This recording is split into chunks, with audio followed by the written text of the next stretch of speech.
Olá, pessoal, tudo bem com vocês? Então, a gente nessa aula de hoje vai concluir o estudo desses três capítulos que a gente já viu anteriormente.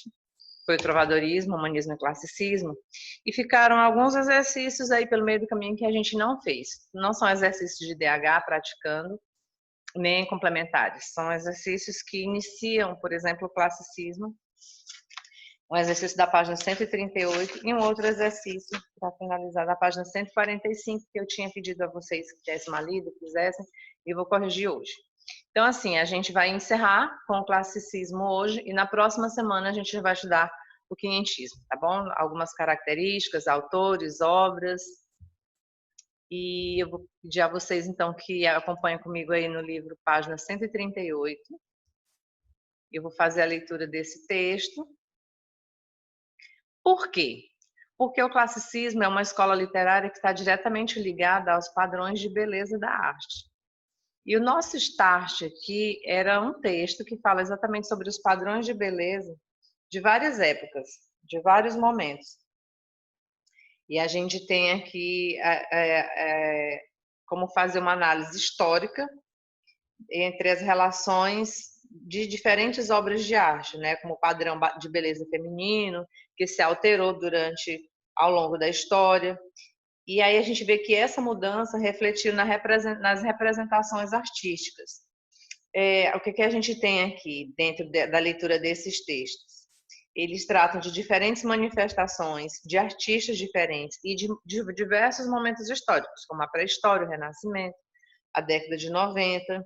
Desse modo, a gente pode explorar as formas como a literatura e as artes em geral constituem, dialogam e se retroalimentam, né? Elas meio que se reinventam a partir de outras já trabalhadas anteriormente.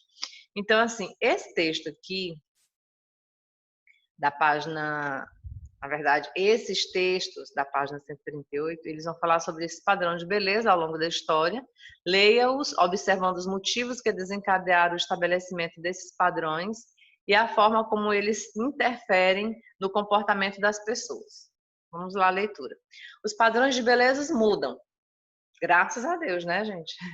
Das academias da antiguidade às modelos atuais, conheça a busca pelo físico ideal. É um, é um texto de Wilson Whedon.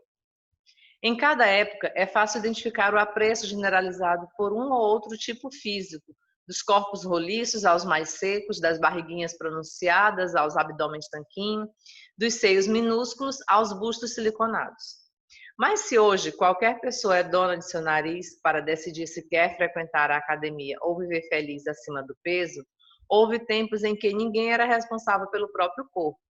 Por milênios, a forma física era colocada a serviço de propósitos sociais, militares ou religiosos. Vocês entenderam isso aqui, gente? Olha que interessante, que diferente da nossa época, né? Os padrões de beleza, por exemplo, para a mulher, também para os homens, mas pensa o quanto que a mulher hoje sofre, né, para se manter esbelta e tal. Antes, os padrões de beleza eram definidos por um tipo de obrigação, né? Tudo isso era colocado a serviço de propósitos sociais, militares ou religiosos. Então, você tinha que andar bonito de acordo com o padrão militar, religioso ou social. Na pré-história, o que a gente tem? A Vênus paleolítica. Pouca gente seria capaz de achar Sex, a moça rechonchuda, representada nessa escultura, pois os arqueólogos que encontraram a peça há 20 mil anos acreditam que ela representa um modelo de beleza feminina valorizado por nossos antepassados das cavernas. A Vênus de Willendorf, uma escultura de apenas 11 centímetros, pode ter sido usada em rituais de fertilidade, já que carnes generosas durante muito tempo foram consideradas propícias à procriação. Essa Vênus aí, que representa a fertilização, a feminilidade, já foi, acreditem, considerada padrão de beleza. Por que o rosto dela está assim, professora? Porque o que importa é o corpo, tá? O destaque aqui vai para o corpo. Não é que quem esculpiu não soubesse fazer um rosto direitinho, sabia? Mas é que o foco é para o corpo, para o ventre crescido, para os seios avantajados, para mostrar aí a importância da fertilidade, né? Já no Renascimento, das virgens às Vênus. O Renascimento resgata valores humanistas e artísticos e o apreço pelos padrões da beleza da antiguidade. A Virgem Maria, musa dos pintores medievais, cede espaço para representações da deusa Vênus, ninfas e semideuses despidos. As mulheres exigem longos cabelos, formas roliças e voluptuosas e até uma barriguinha pronunciada. Um dos quadros da época é o Nascimento de Vênus, de Botticelli, que vocês veem aí na página 139. E em 1990, da década de 1990, nós temos aí a era das supermodelos. Modelos sempre ditaram padrões de beleza, mas foi diferente com Cindy Crawford, Naomi Campbell e Claudia Schiffer, Linda Evangelista e Kate Moss, as top models da virada dos anos 1980 para 1990. Altas, magras, curvilíneas, sem exageros, dominaram passarelas, capas das revistas e campanhas das grandes marcas, a ponto de seus anos de glória terem sido batizados de a era das supermodelos. Tá aí, pessoal. E com base nesses 3 textos, nós tínhamos 3 perguntinhas que vocês vão poder acompanhar a resposta do material comigo aqui. Com base nos textos, responda as questões. A forma como a beleza do corpo humano foi encarada ao longo da história variou muito? Bom, como a gente acabou de constatar, variou bastante, né? Desde a pré-história, passando pelo Renascimento até a década de 80, foram muitas mudanças. Como eram retratadas as mulheres nos períodos da pré-história, passando pelo Renascimento até a década de 1990? Na pré-história, as mulheres tinham formas arredondadas e eram obesas, representado por meio dessas características o ideal estético e a fertilidade, ou seja, o que importava era essa mulher representar a fertilidade. No Renascimento, redescobriu-se a antiguidade clássica, retomando as proporções e simetrias com traços europeizados, como se pode ver na tela O Nascimento de Vênus, que está no final dessa página. Já as mulheres da década de 90 em diante buscam um corpo escultural. A mulher magra com uma musculatura rígida indica alguém que dispõe de alimentação balanceada, acompanhamento médico, academia e tratamentos estéticos, entre outros privilégios. Na verdade, esse finalzinho é a resposta do último enunciado, que diz assim: elas se parecem com os padrões dos nossos tempos? De jeito nenhum, né? A mulher de hoje, ela não quer mais ser obesa, pelo menos a maioria, né? A gente não pode afirmar 100%, mas uma grande maioria. O que importa essa questão da beleza para a gente? Por exemplo, esse período do Renascimento, da Antiguidade Clássica, essa redescoberta da Antiguidade Clássica que retomava as proporções e simetrias com traços europeizados. É o conteúdo do nosso capítulo. A seu ver, os propósitos atuais de padronização da beleza são os mesmos de antigamente? Você pode ter uma resposta pessoal quanto a isso, mas o material deixa bem claro que não. Se antigamente a forma física mudava para atender aos propósitos sociais, militares ou religiosos, atualmente a mudança de padrão de beleza busca atender aos propósitos econômicos. Como assim, professor? Bom, gente, todos os dias surgem novos produtos de emagrecimento, pílulas, sucos, comidas, chá, comida diet, light, zero, aparelhos de ginásticas, cosméticos e inúmeras cirurgias plásticas. Então, a gente vê que a mulher ela não está mais conformada com isso e não determina o seu padrão de beleza a partir de uma ordem militar, religiosa, social, porque isso não existe mais. É uma satisfação própria, individual de cada um. Quais pessoas você considera como modelos de beleza humana na contemporaneidade? Uma pergunta bem pessoal, fica ao seu critério. Essas pessoas possuem características físicas semelhantes? Basicamente não, né, gente? É difícil ter um padrão assim. Representando assim um padrão, bom, talvez se você escolher pessoas magras, intermediárias, gordinhas, a padronização nesse sentido pode trazer consequências? Bom, se a gente for refletir aqui sobre o papel da mídia na propagação desses padrões por meio da televisão, revistas, das redes sociais, a gente pode notar que existem algumas consequências, como, por exemplo, a imposição pode interferir no comportamento das pessoas. Essa imposição, né, do padrão de beleza pode interferir no comportamento de muitas pessoas, em especial de adolescentes que ainda não têm uma maturidade, que ainda não se formou totalmente, que ainda está em desenvolvimento, que sente a necessidade de ter um corpo de modelo.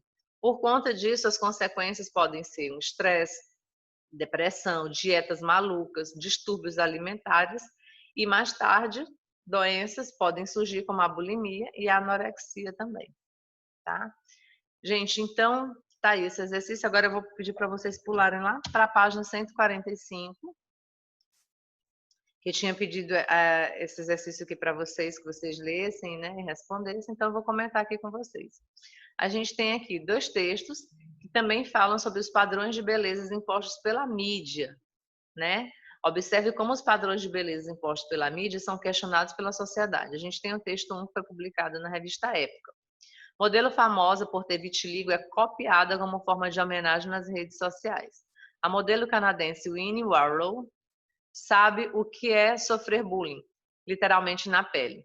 Desde os 4 anos de idade, quando foi diagnosticada com vitiligo, doença que causa a morte das células responsáveis pela pigmentação da pele, a mesma de Michael Jackson.